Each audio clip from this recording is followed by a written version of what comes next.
Failure is not the end, it's the beginning of success. Many people fail because they give up too quickly, don't have a clear plan, or are afraid to take action even when an opportunity is right in front of them. Sometimes it's not because they're incapable, but because they're inconsistent and easily shaken when faced with obstacles. Others procrastinate for too long, waiting for the right time, until the opportunity finally passes.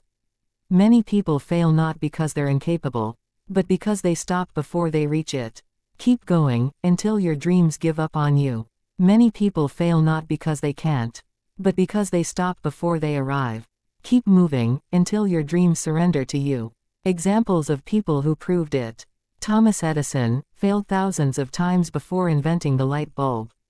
J.K. Rowling, rejected by dozens of publishers before Harry Potter became a global hit. Colonel Sanders pitched his chicken recipe to hundreds of restaurants before KFC was born.